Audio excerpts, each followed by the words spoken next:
राम बाबा समाधि लेने के बाद जो फिलहाल में बाबा इस आश्रम का जो देखरेख करते हैं वो हमारे सामने बैठे हुए हैं। बाबा आपका बहुत-बहुत स्वागत है हमारे चैनल से जुड़ने के लिए। बाबा यहाँ का जो ये इस आश्रम का जो इसका इतिहास रहा है, कब से स्थापना हुआ आपने बाबा को आप बाबा के साथ रहे, तो क्या कुछ आपका अनुभव रहा उसके बारे में थोड़ा-सा ज़िक्र कीजिए? ये तो बाबा जी थे पहले। आपको झारखंड में हम लोगों का बना टांगरन, हुँ, वो आए थे 1952 में। हुँ, हम उस टाइम थे आपको वेद व्यास में राउरकेला में। हुँ, हुँ, उसके बाद उनका साथ दर्शन हुआ आपको बना टांगरन में 1968 में। हुँ, हुँ, उसके बाद उनका साथ संपर्क हुआ, आना जाना करते हैं। उसके बाद वहाँ से आए आपको कोलाबड़िया, वहाँ भी एक गो आश्रम बनाए हैं। हुँ, वहाँ से आए हैं तितिरविला, दूगो मंदिर है वहाँ। हुँ, हुँ, उसके बाद यहाँ आए हैं आपको 1973 में, हुँ। आश्रम बनाए। अच्छा, आप बाबा के साथ रहे हैं, बाबा के बारे में जिस तरह हमें जानने को मिला कि बाबा छोटे बच्चों को काफ़ी प्रेम करते थे। उन जो भी बच्चा यहाँ आश्रम में आते थे उनका ये में आते थे उनका आंगन में आते थे तो उनको चॉकलेट्स वगैरह देते थे। तो ये चीज़ आप देखे हैं, किस तरह का उनका व्यक्तित्व रहा है इसके बारे में थोड़ा वो बताइए? देखिए, वो तो उनका सबका बारे में ही माने स्नेह था सब कोई का। ऐसे छोटा बड़ा सब कोई को हुँ, हुँ। आते थे, जो भी आते थे उनको दर्शन करते थे, आके चल जाते थे। अच्छा, आश्रम में क्या कुछ है बाबा अभी जैसे देख पा रहा हूँ मैं आश्रम में चारों तरफ पेड़-पौधा है, मंदिर है, कृष्ण जी का मंदिर है जो अभी बन विश्वरूप रहा है, अभी हाँ, बन रहा है। पहले तो नहीं थे, वो मैदान था, एक ही तो पेड़ था वो बड़ वाला सामने वाला। हुँ। तो पेड़ पौधा लगा गया, लगाने के बाद धीरे धीरे अभी बन रहा है मंदिर। और ये मंदिर के अंदर कई कई सारे बाबाओं के तस्वीरें मैं देख रहा हूँ, तो उन बाबा के बारे में थोड़ा-सा जानने को इच्छुक है। कोई आपका उड़ीसा का है। सभी बाबा यहाँ आते थे बाबा से मिलने के लिए, राम बाबा से मिलने के लिए या हाँ, फिर आते थे। हाँ, और जैसे कि समाधि का बात हो रहा है कि बाबा ने इच्छा मृत्यु अपनी ली, वो समाधि लेने से पहले सबको ज़िक्र करके गए थे कि मैं इस दिन वो समाधि पहले लूँगा। ही बोल दिए थे जे मन धारण किए, उसके 6.5 साल वो मन धारण किए। उसके बाद शरीर छोड़े 2002 में। अच्छा, साढ़े 6 साल तक मौन व्रत रखे वहाँ थे। किसी का साथ बातचीत नहीं। अच्छा, बस ध्यान मगन करते थे, ना, ऐसे ही आपको घूमते हैं, मन धारण, खाली किसी से किसी से बातचीत बातचीत नहीं नहीं। करते थे। सब कुछ काम धाम सब कुछ करते थे, वो तो कर्म जोगी थे ना। अच्छा। और बाबा जी आप लोगों को क्या बता के गए हैं? मतलब क्या कुछ बोल सकते हैं कि जिस तरह एक गुरु कुछ अपने शिष्य को सिखा के जाता है, तो क्या उनका मेन उपदेश क्या रहा है आप लोगों को उनका तरफ से? ये देखिए, समाज कल्याण के लिए बात करें तो? समाज कल्याण वो आपका पहले कल्याण होगा तब ना वो दूसरा का कीजिएगा। हुँ, हुँ, पहले तो आपको तो कुछ करना है। हुँ, हुँ। आपका कुछ नहीं रहेगा, दूसरा का क्या कीजिएगा। आपका पास 1 रुपया नहीं रहेगा, दूसरा आदमी वो खोजेगा तो कहाँ से आप दीजिएगा।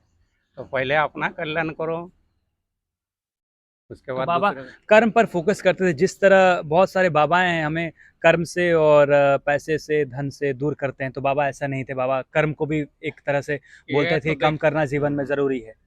वो तो देखिए, संसार में 3 चीज में हर आदमी बंधा हुआ है।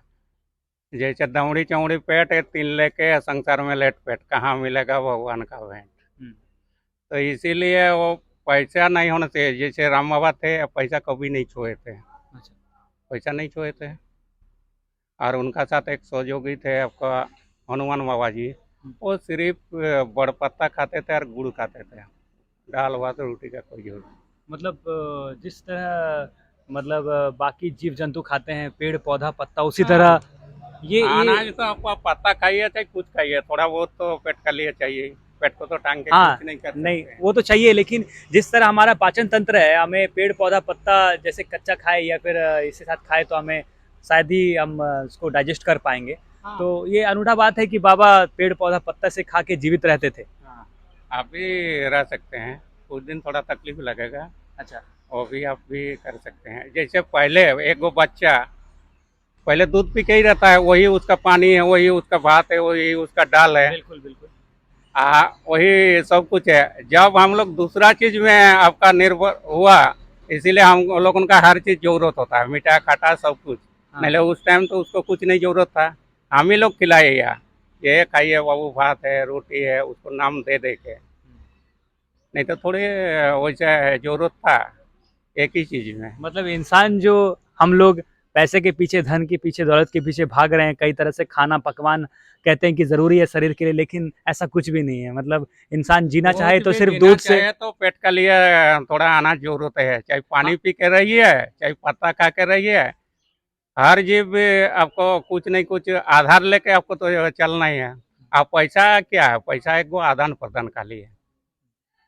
बाबा हम ही लोग एगो कोई चीज का मूल बैठाते हैं, दूसरा नहीं, हम ही लोग बैठाते हैं। जैसे ये आम है, इसका दाम है इतना। आम का पेड़ बोलता है कहा मेरा इतना दाम है, पत्थर बोलता है कहा, लकड़ी थोड़े बोलता है। हम ही लोग उसका मूल बैठाते हैं और उसी को आदान प्रदान करते हैं। जो कर्म करते हैं वो लोगों को तो मजूरी भी चाहिए। वो लोग जो जो खेती करने वाला, वो लोगों से हम लोग को दे के बदल बदल होता है। पहले भी वैसे ही था, जैसे जो कामर लोग फाल ये करते थे, वो लोग खेती उती नहीं करते थे। जो सोनार लोग, वो लोग भी खेती बाटर सिस्टम जिसको बोलते थे, हाँ, उसका आदान प्रदान सामान से लेन देन करते थे, लेन देन करता था। तुम गेहूं दो मैं चावल दूंगा, ऐसे टाइप का। अभी भी वैसे ही है। जैसे हम लोगों का भारतवर्ष में ये है, अभी मोदी दिया ना इतना टन, इतना लाख टन, उतना लाख टन भेजते नहीं है बाहर को। जिस जगह जो है, जैसे वो लोगों से हम लोगों का तेल नहीं है तो लाते हैं। वही आदान प्रदान अभी भी है और पहले भी था, अभी भी है। अच्छा, ये आश्रम जैसे संचालन होने के लिए, जैसे कि बहुत सारे विकलांग बच्चे यहाँ पर रहते हैं और बूढ़ी माता पिता भी रहते हैं, उनका खाने पीने के संचालन के लिए आश्रम का क्या कुछ व्यवस्था कैसे होता है? व्यवस्था हम लोग स्वयं खेती करते हैं, स्वावलंबी है। अच्छा अच्छा। हम लोग अपना खेती भी करते हैं। अभी एक सीजन खत्म हो गया, सब्जी और लग रहा है अभी, उसके बाद धान लगेगा, आलू भी हुआ, ऐसे ही करते रहते हैं। और जो भक्त है वो देख रेख करते हैं जो भी आपका यहाँ का आश्रम का, साफ सफाई से लेके हर चीज़ों को। वो तो जैसे कोई आया, जैसे कोई बोलिएगा आप हम यहाँ 2 महीना 3 महीना रहेंगे, तो आश्रम का तो साफ सफाई में है। आश्रम मतलब होता है आश्रम आओ, कुछ काम करो, उसके बाद रहना है तो रहो, जाना है तो जो। बाबा जो यहाँ पे वार्षिक एक आप लोग महायज्ञ करते हैं, हाँ, गीता गीता पाठ यज्ञ। कहे, तो उसके बारे में थोड़ा जिक्र कीजिए। गीता पाठ कब से कर रहे हैं और के बाबा के द्वारा ये शुरुआत किया गया था, और कैसे ये होता है, कितने दिन का होता है? 3 दिन का। 3 दिवसीय होता है ये।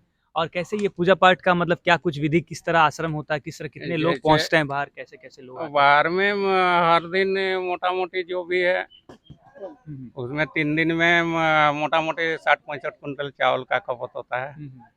3 दिन में जो भी आता है प्रसाद पाते हैं।